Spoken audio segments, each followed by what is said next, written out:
नमस्कार दोस्तों, मैं मनोज प्रसाद फ्रॉम मार्गदर्शन केमिस्ट्री क्लासेस हजारीबाग में आप लोगों का स्वागत करता हूं।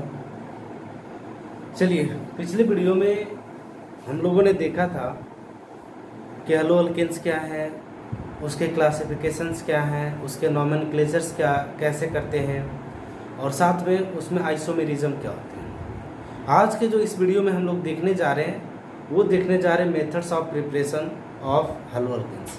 मतलब ये हुआ कि हेलो अल्केन को आप कैसे बना सकते हैं, हेलो अल्केन को बनाने का क्या मेथड्स हो सकता है, वो सारे रिएक्शंस को हम लोग इसमें डील करेंगे। तो एक रफली बता देना चाहते हैं कि हेलो अल्केन को कैसे कैसे बना सकते हैं। तो सबसे पहला कंपाउंड जो है वो है हाइड्रोकार्बन।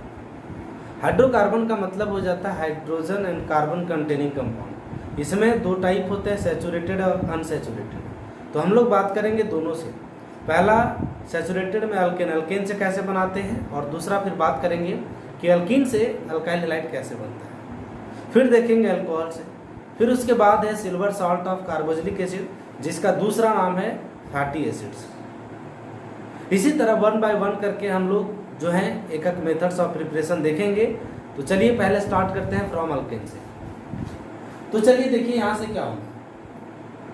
फ्रॉम अल्केन, अल्केन में यहाँ क्या हुआ है, जब अल्केन का डायरेक्ट हैलोजिनेशन कराएंगे। डायरेक्ट हैलोजिनेशन का मतलब हो जाता है अल्केन को हैलोजन के साथ सनलाइट के प्रेजेंस में ट्रीट कराना, या फिर ऐसे बोलिए कि अल्केन जब हैलोजन के साथ सनलाइट के प्रेजेंस में रिएक्ट करेगा तो जो बनेगा वो अल्काइल हैलाइड बनेगा। बट इसमें भी बड़ा इंटरेस्टिंग कॉन्सेप्ट है कि देखिए यहाँ पर लिखे हैं by direct halogenation of alkane in the presence of sunlight alkyl halides form. मतलब अल्केन का डायरेक्ट हैलोजिनेशन, या कहें कि हैलोजन के साथ डायरेक्ट सनलाइट के प्रेजेंस में ट्रीट कर रहे हैं तो आपका अल्काइल हैलाइड बनेगा। अब यहाँ एक टर्म आया हैलोजिनेशन। तो हैलोजिनेशन का मतलब होता है हैलोजन को लेकर, और आप पहले से ही जानते हैं कि हैलोजन का जब बात हो रहा है तो चार चीज होना है, फ्लोरीन, क्लोरीन, ब्रोमीन और आयोडीन होगा यहाँ पर। तो जनरल रिएक्शन, देखिए इसको हम बोल सकते हैं ये जनरल रिएक्शन। जनरल रिएक्शन में क्या लिखे हुए हैं, ये आपका अल्केन है। जब अल्केन को H2 के साथ सनलाइट के प्रेजेंस में, यहाँ से देखिए सनलाइट के जगह कभी कभी यूवी रेज लिखा हुआ मिल सकता है, या फिर HNU भी लिखा हुआ मिल सकता है, सबका मीनिंग एक ही है। तो यहाँ से हो क्या रहा है, अल्केन का हाइड्रोजन को हटाने का काम कर रहा है कौन, हैलोजन। मतलब यहाँ जो दो हैलोजन है उसमें से एक हैलोजन और एक हाइड्रोजन मिल करके क्या बनाया, HX हाइड्रोजन हैलाइड, और दूसरा जो बनाया वो बनाया RX। RX का मतलब हो गया अल्काइल हैलाइड। तो यहाँ डायरेक्ट हैलोजिनेशन से अल्काइल हैलाइड बना। अब यहाँ पर देखना आपको है कि X के जगह में चार चीज होगा, क्या चारों का चारों एक ही जैसा उसका रिएक्शन होंगे या एक ही तरह का रेट ऑफ रिएक्शन होगा, वो देखेंगे दोस्तों यहाँ। तो चलिए देखिए, सबसे पहले बात करेंगे फ्लोरिनेशन का। तो फ्लोरिनेशन जो होता है वो वेरी फास्ट होता है, बहुत ही फास्ट होता है, जिसको हम लोग स्टडी नहीं कर सकते हैं इजी तरीके से, इसलिए डायरेक्ट फ्लोरिनेशन का बात हम करेंगे ही नहीं। जब हम बात करें क्लोरिनेशन का तो ये फास्ट होता है। फास्ट मतलब इससे स्पीड इसका थोड़ा कम होगा। और जब बात करें ब्रोमिनेशन का तो ये स्लो होता है। और आयोडोनेशन जो होता है वो रिवर्सिबल नेचर का होता है। अब इसके लिए अलग से डील करेंगे, रिवर्सिबल नेचर होने से क्या होता है वो अलग से देखेंगे। फिर भी एक चीज यहाँ देखना है कि आयोडोनेशन करवाया जा सकता है। जब हेलो अल्केन बनाना हो फ्रॉम अल्केन से, तो यहाँ कह सकते हैं कि आयोडोनेशन जब भी करा रहे हैं तो आपको एक रिएजेंट या फिर बोलिए एजेंट यूज करना पड़ेगा, और वो है ऑक्सीडाइजिंग एजेंट, जैसे HNO3, HiO3 etc। जब इसके प्रेजेंस में ऑक्सीडाइजिंग एजेंट के प्रेजेंस में, इसके प्रेजेंस मतलब हो गया ऑक्सीडाइजिंग एजेंट के प्रेजेंस में आप जब आयोडोनेशन कराओगे तो आपका बनेगा आयोडो अल्केन। तो ये आपका जनरल इंट्रोडक्शन है, जनरल इंट्रोडक्शन है। अब हम लोग देखेंगे वन बाय वन इसका क्या केमिकल रिएक्शंस होता है, किस तरह का क्वेश्चंस एग्जाम में आएंगे। तो देखिए सबसे पहले बात करते हैं क्लोरिनेशन। क्लोरिनेशन का मतलब treating with Cl2। Treating with Cl2। ये मीथेन है, सबसे पहले शुरुआत कर रहे हैं मीथेन से। तो देखिए यहाँ पर ये मीथेन का जब क्लोरीनेशन करवाया जा रहा है सनलाइट के प्रेजेंस में, तो यहाँ जो रिएक्शन हुआ है वो देखिए, 4 में से 1 हाइड्रोजन और इसका 1 क्लोरीन वो कंबाइन करके क्या दिया, HCl। यहाँ बचा कितना हाइड्रोजन, 3, और इसका 1 क्लोरीन इसके जगह पर जाएगा, तो ये बनेगा आपका CH3Cl। मीन्स एक बार जब क्लोरीनेशन करा रहे हैं तो मिथाइल क्लोराइड हमारा प्रोडक्ट है। बट इसके साथ कुछ इंटरेस्टिंग कंडीशन ही है, ये रिएक्शन यहीं पर स्टॉप नहीं होगा। इसके लिए आप क्या करना पड़ेगा, या फिर इसमें अगला स्टेप क्या होता है कि ये जो आपका प्रोडक्ट बना वो फिर से क्लोरीनेशन करेगा, और इसका 1 हाइड्रोजन और इसका 1 Cl कंबाइन करके दिया HCl, और प्रोडक्ट हो गया CH2Cl2। फिर आगे देखिए, जैसे ही ये बना फिर से इसका क्लोरीनेशन होगा, फिर CH2Cl2 का क्लोरीनेशन होगा, तो इसका 1 H और इसका 1 Cl कंबाइन करके बनाया HCl, और यहां बचा क्या, CHCl3। मींस यहां पर आपका थर्ड स्टेप का प्रोडक्ट हुआ। एंड फाइनली ये जो प्रोडक्ट बना इसके साथ फिर से क्लोरीन रिएक्ट करेगा, और इसके साथ क्लोरीन रिएक्ट करेगा तो यहाँ का हाइड्रोजन और यहाँ का क्लोरीन मिलकर के क्या दिया, HCl, और यहाँ से 3 क्लोरीन पहले से था, एक और आया तो बन गया CCl। अब इसके बारे में डिटेल देखिए। ये तो हो गया मीथेन के साथ एक्सेप्शनल बिहेवियर हो गया। अब आपको देखना क्या है कि नाम क्या होगा इसका, तो CH3Cl का नाम हो गया क्लोरोमीथेन या फिर मिथाइल क्लोराइड, CH2Cl का नाम हो गया मिथिलीन क्लोराइड या मिथिलीन डाइक्लोराइड भी बोल सकते हैं, और CHCl3 का नाम है क्लोरोफॉर्म, CHCl3 का नाम है क्लोरोफॉर्म, और CCl4 का नाम है कार्बन टेट्राक्लोराइड, CCl4 का नाम है कार्बन टेट्राक्लोराइड। अब ये रिएक्शन होता कैसे है ये आप पर छोड़ रहे हैं, फिर भी हिंट कर रहे हैं कि ये जो केमिकल रिएक्शन होता है ये शो करता है फ्री रेडिकल सब्स्टिट्यूशन रिएक्शन, या फिर इसका जो मैकेनिज्म होता है वो फ्री रेडिकल मैकेनिज्म होता है। और इस मैकेनिज्म में 3 स्टेप होते हैं। 3 स्टेप में पहला का नाम है चेन इनिशिएशन, दूसरा का चेन प्रोपागेशन, एंड तीसरा स्टेप होता है चेन टर्मिनेशन। ये क्लास 11 में पढ़ना था, तो यहाँ पर हम डील नहीं कर रहे इसके मैकेनिज्म को। आप क्लास 11 से या फिर आप अपने से इसको ट्राई कीजिए, फिर भी दिक्कत होता है तो आप कमेंट कीजिए, पूछिए, तो आपका सॉल्यूशन या प्रॉब्लम जो भी रहे उसको सॉर्ट आउट किया जाएगा। अब नेक्स्ट और very very important question from this topic. This is very important topic. Sometime your question will be write the monocolorination product of this compound. Suppose we are talking about monocolorination product of isobutane or isopentane. Then how you will write the monocolorination product of this type of compound, you have to understand here. Now listen, हम यहाँ बात कर रहे हैं total monochlorination product किसका, तो alkane का। अब समझिए, ये जो टोटल मोनोक्लोरिनेशन प्रोडक्ट लिखने का तरीका होता है, देखिए अभी यहाँ पर क्या हुआ, हम मोनोक्लोरिनेशन का बात कर रहे हैं। ऊपर वाला रिएक्शन में क्लोरीन एक बार नहीं 4 बार यूज किया गया है, और यहाँ कोई एक अल्काइल हैलाइड नहीं बन रहा है, यहाँ मिक्सचर ऑफ हैलाइड बन रहा है, और ये प्रैक्टिकल यूज में नहीं हो पाता है। मीन्स इसको जब चाहेंगे कि हम लोग रियलिटी में बनाए तो नहीं बन पाता है, क्योंकि ये मिक्सचर है और इस मिक्सचर को सेपरेट करना थोड़ा मुश्किल होता है, इसलिए प्रैक्टिकल यूज के लिए सही नहीं है। इसलिए यहाँ पर टर्म यूज कर रहे हैं मोनोक्लोरिनेशन, मतलब हम क्लोरिनेशन एक ही बार कराएंगे, तब इसका क्या प्रोडक्ट होगा ये आपको जानना है। तो देखिए, जब मोनोक्लोरिनेशन प्रोडक्ट का बात करना है किसी अल्केन का, तो वो कितना होगा वो डिपेंड करता है टोटल टाइप ऑफ हाइड्रोजन। अब टोटल टाइप ऑफ हाइड्रोजन क्या है वो बताते हैं, इसीलिए लिखे हुए हैं total monochlorination product of alkane is equal to the total type of hydrogen atom.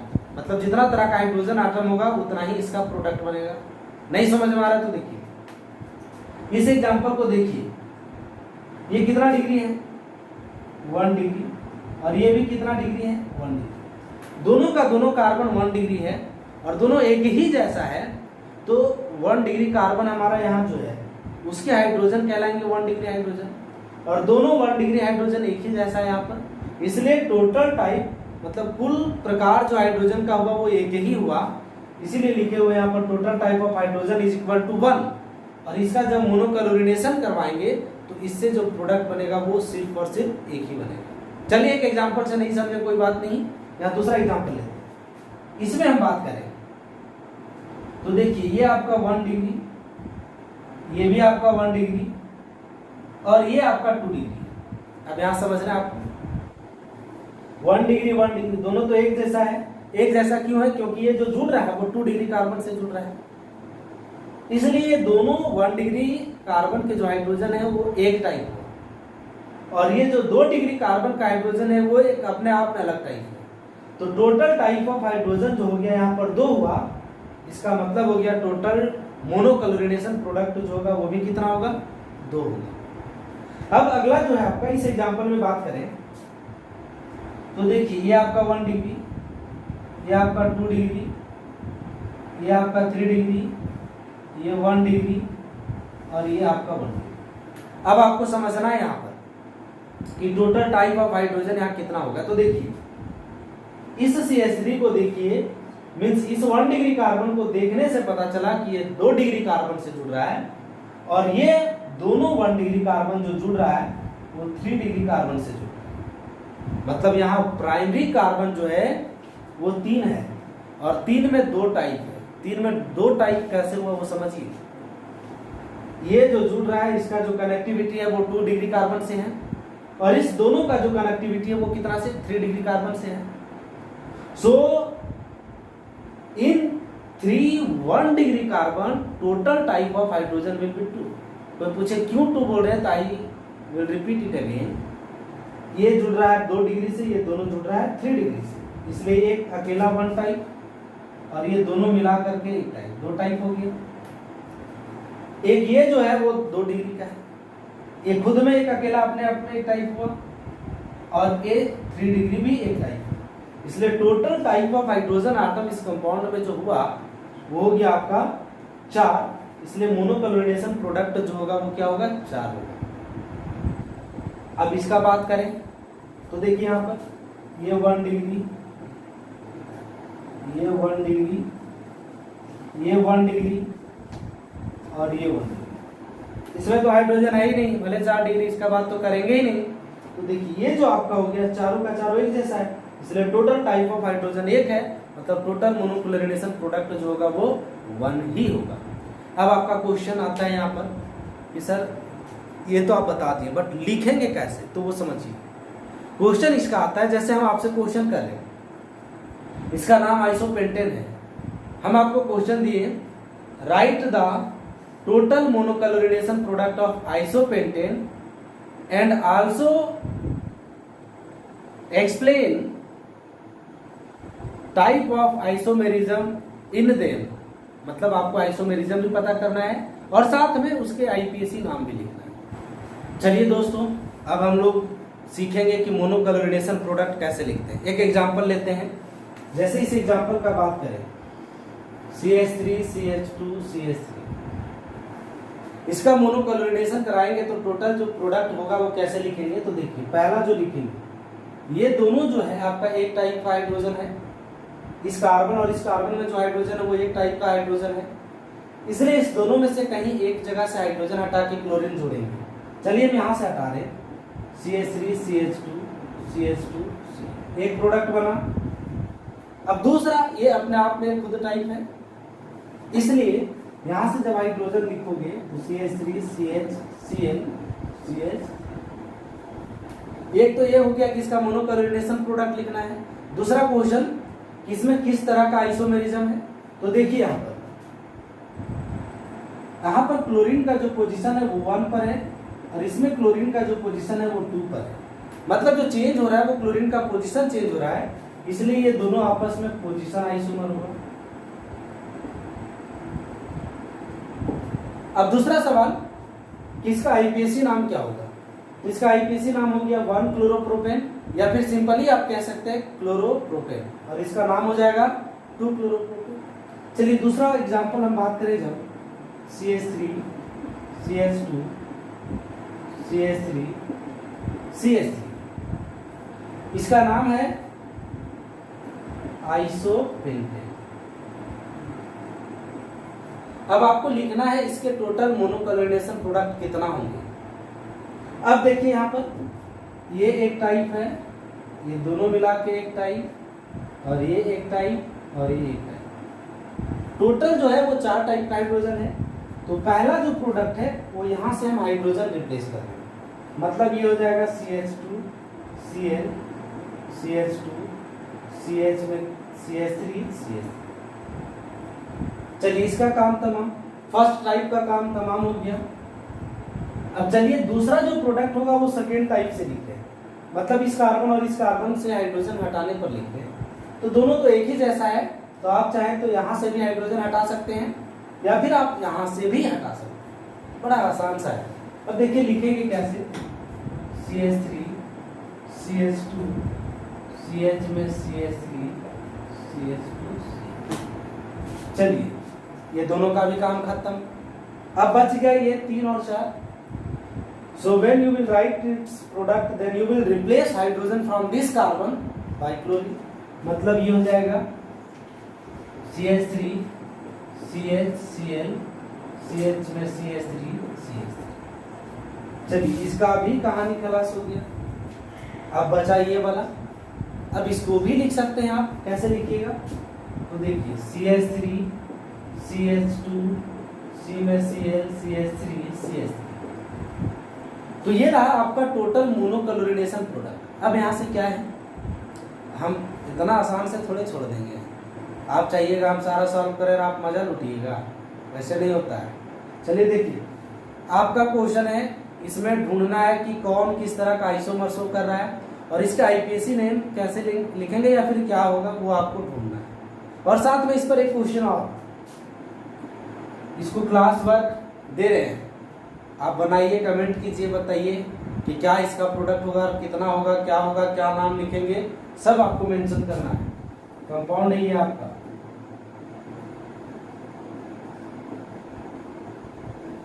इसको बोलते हैं नियोपेंटेन। तो आपका क्वेश्चन हो गया, right the monochlorination product of neopentane. Neopentane. So दोस्तों ये था आपका ओनली क्लोरिनेशन। जब ब्रोमिनेशन का बात करें तो इसी प्रकार होगा, जैसे हम क्लोरिनेशन डील किए उसी प्रकार ब्रोमिनेशन भी होगा। अब चलिए हम बात करते हैं कि आयोडोनेशन क्या होगा। बड़ा आसान है, आयोडोनेशन क्या होगा देखिए यहाँ पर डील करते हैं। जब हम आयोडोनेशन का बात करेंगे तो आपको देखना क्या है, वो देखिए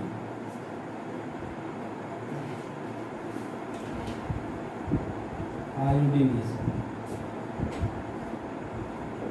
चलिए एक एग्जांपल लेकर आपको समझाते हैं। सपोज हम यहाँ पर आयोडोनेशन करा रहे हैं मीथेन का, तो जिस तरह से क्लोरिनेशन ब्रोमिनेशन का चर्चा की है उस हिसाब से प्रोडक्ट होना चाहिए था ये, बट यहाँ लिखने का तरीका कुछ डिफरेंट है। क्या डिफरेंट है देखिए, ये रिवर्सिबल साइन शो कर रहा है, मतलब ये दोनों जब रिएक्ट करेगा, मीथेन और आयोडीन आपस में रिएक्ट किया सनलाइट के प्रेजेंस में, तो बनाएगा CH3I + HI, और ये फिर से कंबाइन करके इसमें चला जाएगा, मतलब रिवर्सिबल रिएक्शन है। हम चाहेंगे कि सिर्फ हमको अल्काइल आयोडाइड मिले, तो ऐसा पॉसिबल नहीं होता है, ऐसा पॉसिबल नहीं होता है। तो सब जानते हो जो चीज़ दुनिया में नहीं होता वही तो कर रहा है। चाइना का भी हाल देखो, कोरोना नहीं आना चाहिए था, ला दिया। अब देखिए यहाँ से जब ये रिएक्शन आपको कराना है तो ऑक्सीडाइजिंग एजेंट का सहारा लेना होगा। ऑक्सीडाइजिंग एजेंट का सहारा लेने का मतलब क्या हो गया कि ये रिएक्शन जब आप कराओगे ये सब एजेंट की प्रेजेंस में, जैसे हो गया नाइट्रिक एसिड, आयोडिक एसिड, तब ये रिएक्शन पॉसिबल है और ये सिर्फ और सिर्फ फॉरवर्ड डायरेक्शन में जाएगा। क्यों जाएगा वो देखिए, होता क्या है कि ये जो ऑक्सीडाइजिंग एजेंट है वो क्या करेंगे, HI को कन्वर्ट किस में कर देंगे, I2 में। पूरा रिएक्शन नहीं लिखे, कन्वर्ट किस में कर देंगे, I2 में, और ये आयोडीन जो बना फिर से इसके साथ रिएक्ट करेगा। तो ये जब है ही नहीं, सिर्फ बचेगा कौन, ये, तो इसे क्या होगा कि ये कंज्यूम कर गया इसके साथ या इसके प्रेजेंस में, ये रिएक्शन सिर्फ और सिर्फ किधर प्रोसीड करेगा, तो फॉरवर्ड डायरेक्शन में। तो आयोडोनेशन का जब बात करें तो वहां पर ऑक्सीडाइजिंग एजेंट लेना ही होगा, नहीं तो आपका रिएक्शन रिवर्सिबल नेचर का हो जाएगा। तो चलिए दोस्तों, आज हम लोग इतना ही रखते हैं। हम लोग नेक्स्ट वीडियो में देखेंगे methods of preparation of alkyl halide from alkyne. उसमें मार्कोनी-कॉप्स रूल क्या होंगे, एंटी मार्कोनी-कॉप्स रूल क्या होंगे, या फिर उसका हेलोजिनेशन क्या होगा, या फिर उसमें से जो होगा हम लोग देखेंगे कि उसके मैकेनिज्म क्या होंगे। तब तक के लिए वंदे मातरम, जय हिंद।